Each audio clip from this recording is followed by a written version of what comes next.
नमस्कार। VVIP news के इस एपिसोड में एक बार फिर से मैं राज कौशिक आपका स्वागत करता हूं। मित्रों, गुजरात में दोनों चरणों का मतदान हो चुका है और आजकल में ही परिणाम भी घोषित होने ही वाले हैं। गुजरात के चुनाव पर सिर्फ भारत की नहीं बल्कि पूरी दुनिया की नज़र लगी हुई है और उसका कारण सभी को मालूम है। वो ये कि प्रधानमंत्री नरेंद्र मोदी और गृह मंत्री अमित शाह का प्रदेश है गुजरात। 2014 में गुजरात का मुख्यमंत्री पद छोड़कर ही नरेंद्र मोदी राष्ट्रीय राजनीति में आए। कांग्रेस और आम आदमी पार्टी के नेता जहां इस बार गुजरात में परिवर्तन की बात कर रहे हैं, वहीं भाजपा के लिए यह चुनाव इसलिए अधिक महत्वपूर्ण हो जाता है कि 2024 में लोकसभा चुनाव होने वाले हैं। माना जा रहा है कि गुजरात के चुनाव परिणाम ही 2024 की दिशा और दशा तय करेंगे। तमाम जानकार लोगों ने अपने अपने दावे किए हैं। हम लोग देखते रहते हैं, सुनते रहते हैं और राजनीतिक दल तो अपने अपने हिसाब से दावे करते ही रहते हैं। उन दावों प्रतिदावों में बहुत ज्यादा ना जाते हुए मैं सिर्फ कुछ शब्दों में गुजरात के चुनाव परिणाम के बारे में अपना अनुमान आपके सामने रख देता हूं। मेरा मानना है कि इस बार भाजपा फिर से सरकार बनाने जा रही है और उसकी सीटों की स्थिति भी सम्मानजनक होगी। कोई आश्चर्य नहीं कि इस बार भाजपा को पहले से भी ज्यादा सीटें मिल जाएं। अच्छी खासी संख्या में भाजपा के विधायक जीतकर विधानसभा में पहुंचेंगे। दोस्तों, गुजरात चुनाव से जुड़ी जिस बात पर मैं चर्चा करना चाहता हूं वो है उत्तर प्रदेश के मुख्यमंत्री योगी आदित्यनाथ को भाजपा हाईकमान या कहें कि आरएसएस द्वारा चुनाव प्रचार के लिए गोधरा में बुलाया जाना। मेरी नजरों में ये एक बहुत ही महत्वपूर्ण बात है जिस पर मंथन किया जाना चाहिए, जिसका विश्लेषण होना चाहिए, इस पर चर्चा होनी चाहिए। इस विषय में आगे बढ़ने से पहले मैं आपको एक बात याद दिलाना चाहता हूं। कुछ महीने पहले तक मीडिया के एक वर्ग में इस तरह की खबरें तैर रही थी या कहें कि तैराई जा रही थी कि उत्तर प्रदेश के मुख्यमंत्री योगी आदित्यनाथ का कद तराशने की कोशिश भाजपा हाईकमान द्वारा की जा रही है। कई दिनों तक ये चर्चा चलती रही थी। वो तो जब उत्तर प्रदेश के चुनाव में योगी आदित्यनाथ फिर से बहुमत से सरकार बनाने में सफल रहे तो धीरे धीरे मीडिया में चर्चाएं खत्म होती चली गई। लेकिन भाजपा में ही एक छोटा सा हिस्सा या कहें कि कुछ लोग ऐसे हैं जो अभी भी गाहे बगाहे इस तरह की बातें उठाते रहते हैं कि योगी आदित्यनाथ के बढ़ते कद से भाजपा हाईकमान या सीधे सीधे शब्दों में कहें तो प्रधानमंत्री नरेंद्र मोदी और गृह मंत्री अमित शाह परेशान है। ऐसा उन लोगों का मानना है जो इस तरह की बात फैलाते हैं। अब हम लौट के योगी के गोधरा में चुनाव प्रचार के मुद्दे पर फिर से आते हैं। दोस्तों, मेरा मानना है कि भाजपा हाईकमान और आरएसएस ने ये मन बना लिया है कि योगी के हिंदूवादी चेहरे को एक विकल्प के तौर पर राष्ट्रीय स्तर पर उभारा जाए। इसके लिए गोधरा में चुनाव प्रचार जैसा मौका दूसरा नहीं हो सकता। हम सब जानते हैं कि गोधरा का मतलब क्या होता है। गोधरा एक वो शहर है जो गुजरात में बीजेपी के लिए टर्निंग पॉइंट बना और बीते 20 सालों से भारत की राजनीति में चर्चा का विषय बना हुआ है। साल 2002 में गोधरा कांड और उसके बाद हुए दंगों ने न सिर्फ राजनीति में बीजेपी की दिशा तय की बल्कि नरेंद्र मोदी की सियासी दशा में भी अति महत्वपूर्ण भूमिका निभाई। इसी गोधरा ने जिसकी हम बात कर रहे हैं। योगी आदित्यनाथ का रोड शो महज एक संयोग नहीं है बल्कि यह भाजपा और संघ के रणनीतिकारों की भावी योजनाओं की एक झलक है। योगी आदित्यनाथ को गुजरात के चाहे किसी भी शहर में चुनाव प्रचार के लिए भेजा जाता, उसका इतना प्रचार मीडिया में नहीं होता जितना गोधरा में जाने के कारण हुआ और ना ही ऐसा संदेश भारतीय मतदाताओं में ही जाता जैसा कि गोधरा में जाने की वजह से गया है। मेरा मानना है कि भाजपा और संघ हाईकमान ने साफ साफ ये संकेत दे दिए हैं कि नरेंद्र मोदी के साथ साथ योगी आदित्यनाथ को आगे बढ़ाने का मन बनाया जा चुका है। और देखिए, सोने पे सुहागा ये हुआ कि गोधरा के भाजपा कार्यकर्ताओं ने रोड शो में बड़े बड़े बुलडोजरों को भी शामिल कर लिया। ये वही बुलडोजर जिन्हें हम अक्सर गाजियाबाद, नोएडा, हापुड़ सहित उत्तर प्रदेश के तमाम जनपदों में एक खास मकसद के साथ चलता हुआ देखते रहते हैं। वो बुलडोजर गोधरा में योगी आदित्यनाथ के रोड शो में शामिल हुए। ये भी केवल एक संयोग नहीं हो सकता, इसके पीछे भी सोची समझी रणनीति काम कर रही है और जनता को साफ साफ संदेश करने का एक काम किया जा रहा है। इन सब बातों के साथ साथ योगी आदित्यनाथ का भाषण बिल्कुल स्पष्ट संकेत कर रहा है कि भविष्य में योगी आदित्यनाथ की भूमिका क्या हो सकती है। गोधरा में ट्रेन की बोगियों में आग लगाकर 59 कार सेवकों की जान ले ली गई थी। योगी आदित्यनाथ ने चुनाव प्रचार में लोगों को उस घटना की याद दिलाई और राम मंदिर की चर्चा भी की। उन्होंने साफ साफ कहा कि गोधरा के नौजवानों ने राम मंदिर के निर्माण के लिए अपना बलिदान दिया था और आज उन्हीं भगवान का राम मंदिर का भव्य निर्माण अयोध्या में हो रहा है। राम मंदिर का जिक्र करते हुए योगी ने कहा कि याद कीजिए 20 साल पहले गोधरा में राम के भक्तों को अयोध्या में राम मंदिर निर्माण के लिए अपना बलिदान देना पड़ा था। मैं उनके बलिदान को नमन करता हूं।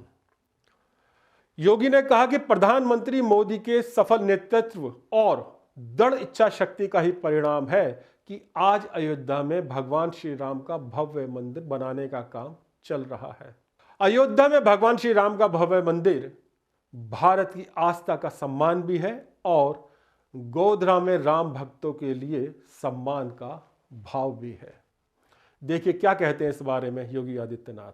श्री मोदी जी ने जो नेतृत्व दिया आज उसी का परिणाम है। याद करिए 20 वर्ष पहले इसी गोधरा में राम भक्तों को अयोध्या में राम मंदिर निर्माण के लिए अपने आप को बलिदान देना पड़ा था और प्रधानमंत्री मोदी जी का यशस्वी नेतृत्व और दृढ़ इच्छा शक्ति, जिस प्रकार का यशस्वी नेतृत्व मिल रहा है आज इसका परिणाम है कि अयोध्या में भगवान राम के भव्य मंदिर के निर्माण का कार्य प्रारंभ हो चुका है। अयोध्या में भगवान राम का भव्य मंदिर भारत की आस्था का सम्मान भी है और गोधरा के राम भक्तों के प्रति सम्मान का भाव भी है। दोस्तों 27 फरवरी 2002 को गोधरा में आग की लपटों में घिरी साबरमती एक्सप्रेस की तस्वीरों ने पूरे देश को हिला दिया था। चंद मिनटों में 59 जिंदगियां जलकर राख हो गई थी।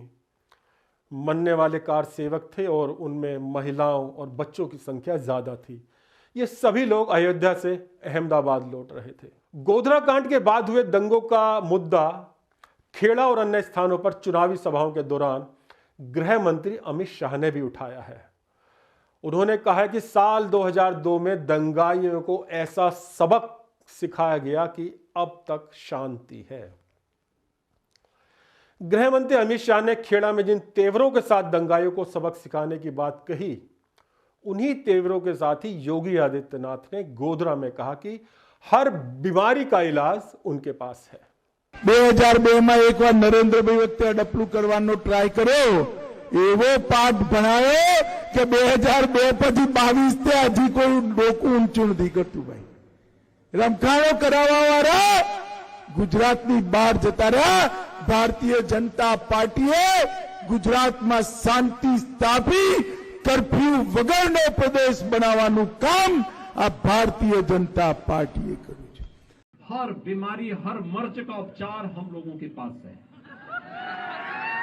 और कांग्रेस ने बीमारी जो दी उस बीमारी का उपचार मोदी जी आज कर रहे हैं। आतंकवाद का समाधान हो गया है। आस्था का अपमान कांग्रेस करती थी, उसका सम्मान में बदलने का कार्य मोदी जी ने किया है। वैश्विक मंच पर भारत की प्रतिष्ठा बढ़ाई है। अब आप बताइए कि गुजरात की धरती पर, जो कि नरेंद्र मोदी और अमित शाह की धरती है, अगर अमित शाह और योगी आदित्यनाथ एक ही मुद्दे पर एक ही तेवर के साथ खुलकर बोल रहे हैं तो दोनों के बीच किसी तरह का वैमनस्य या छोटा बड़ा कद होने की बात कैसे कही जा सकती। दरअसल ऐसी बातें करने वाले दो तरह के लोग हैं। एक तो वो जो भाजपा की राजनीति को समझते नहीं है या समझते हैं तो समझना ही नहीं चाहते, उस बात को स्वीकार करने के लिए तैयार ही नहीं है कि भाजपा एक विचार की राजनीति करती है और उस विचार को किसी से छुपाकर रखती भी नहीं है। आप उस विचार के समर्थन या विरोध में खड़े हो सकते हैं, लेकिन भाजपा के नेता उस विचार से हट जाएं ऐसा कभी नहीं होता। अब वो चाहे नरेंद्र मोदी हो, अमित शाह हो या फिर योगी आदित्यनाथ ही क्यों ना हो। दोस्तों, इस तरह की अफवाहें फैलाने वाले कुछ लोग दुर्भाग्य से भाजपा में ही हैं। ये वो लोग हैं जिनके पास इस समय करने के लिए कुछ नहीं है। पार्टी ने उन्हें किन्हीं कारणों से कोई जिम्मेदारी नहीं दी है। दूसरे दलों में वो जा नहीं सकते क्योंकि उन दलों में या तो उनको कोई लेने के लिए तैयार नहीं है या उन दलों की स्थिति अच्छी नहीं है। कुछ ऐसे लोग भी हैं जो भाजपा की इस नई कल्चर में अपने आप को फिट नहीं पा रहे। वही इस तरह की अफवाहें उड़ाते रहते हैं कि फलाना नेता का कद तराश रहा है। कबाड़ के कारोबार के लिए जाने वाले इस शहर की सीट पर बीते 20 सालों से कभी बीजेपी जीती है तो कभी कांग्रेस। फिलहाल इस सीट पर भाजपा का कब्जा है। यहां से बीजेपी ने मौजूदा विधायक सी के रॉल जी को टिकट दिया है, जिनके प्रचार के लिए ही यूपी से योगी आदित्यनाथ का रोड शो वहां कराया गया। रॉल जी ने इस सीट पर 2012 में कांग्रेस के टिकट पर चुनाव जीता था और 2017 का चुनाव उन्होंने बीजेपी से लड़ा। जीत तो उनके और भाजपा के हिस्से में आ गई, लेकिन मतों का अंतर काफी कम रहा। इस बार 2 कारणों से बीजेपी के आत्मविश्वास का पैमाना बिल्कुल छलका जा रहा है। उसकी वजह कि मैदान में आम आदमी पार्टी और ओबीसी वाली AIM वो भी उसके भी प्रत्याशी मैदान में है। अल्पसंख्यक वोट बंटने से बीजेपी जीत की उम्मीद लगाए बैठी है। दोस्तों, इस सीट पर कुल वोटर्स 2,76,000 हैं, जिनमें 58,000 मुस्लिम मतदाता हैं। गोधरा में योगी आदित्यनाथ ने न सिर्फ अयोध्या में राम मंदिर के निर्माण की बात कही, बल्कि काशी और उज्जैन आदि तीर्थों का भी नाम लिया। उन्होंने कहा कि काशी में काशी विश्वनाथ कॉरिडोर का निर्माण हुआ है, उज्जैन में महाकाल के महलों का निर्माण हो रहा है, केदारपुरी और बद्रीनाथ धाम को दिव्य और भव्य बनाया जा रहा है। सभी धामों का पुनरुद्धार का कार्यक्रम आज बखूबी संपन्न हो रहा है। बिना रुके, बिना डिगे, बिना झुके आज देश की आस्था का सम्मान हो रहा है। अयोध्या में राम मंदिर का निर्माण, काशी में काशी विश्वनाथ धाम का निर्माण, उज्जैन में महाकाल के महालोक का निर्माण,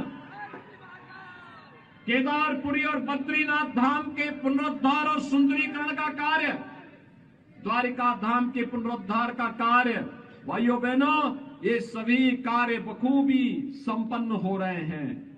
योगी आदित्यनाथ ने गोधरा को लेकर एक बहुत महत्वपूर्ण बात और कही। उन्होंने गोधरा की धरती को परिवर्तनकारी धरती बताया। उन्होंने कहा कि वो खास तौर पर गोधरा आए हैं। गोधरा परिवर्तनकारी धरती है। जब गोधरा ने अयोध्या में राम मंदिर का संकल्प ले लिया तो आज अयोध्या में भगवान श्री राम के मंदिर का निर्माण हो रहा है।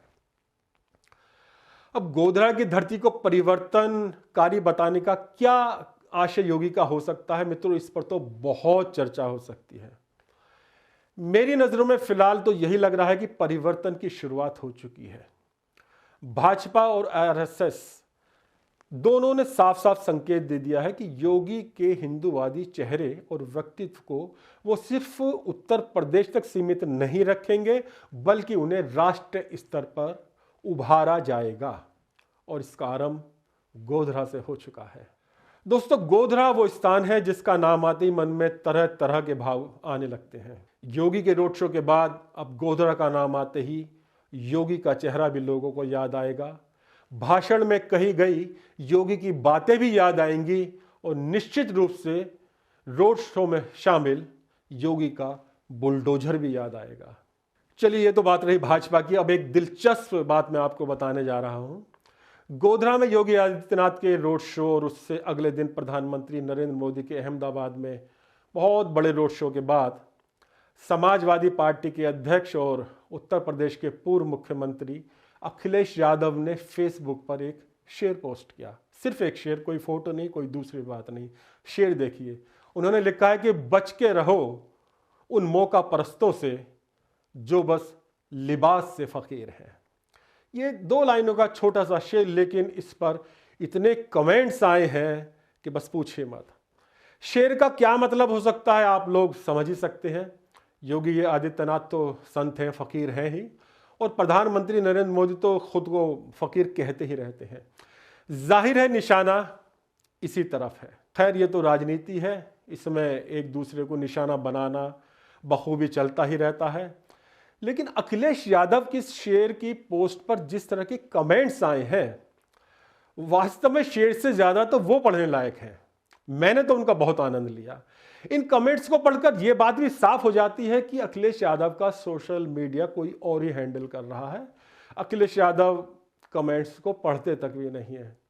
अगर पढ़ रहे होते तो निश्चित रूप से इन्हें डिलीट कर दिया होता। अब मैं आपको बताता हूं कि लोग क्या क्या कह रहे हैं, एक झलकी मात्र। अभिमन्यु पंडित ने लिखा है कि इसलिए ही तो आपको मौका नहीं दे रही जनता, क्योंकि मौका परस्ती में आप सबके गुरु हैं। विनय शुक्ल ने लिखा है कि कभी तो तुष्टीकरण से ऊपर उठिए महाराज। महाराज संबोधन वैसे योगी आदित्यनाथ जी के लिए होता है, लेकिन वो अखिलेश की फेसबुक में लिख रहे हैं कि कभी तो तुष्टीकरण से ऊपर उठिए महाराज। 2014 के बाद लगातार सभी चुनाव आप इसी भाषा शैली के कारण हार रहे हैं।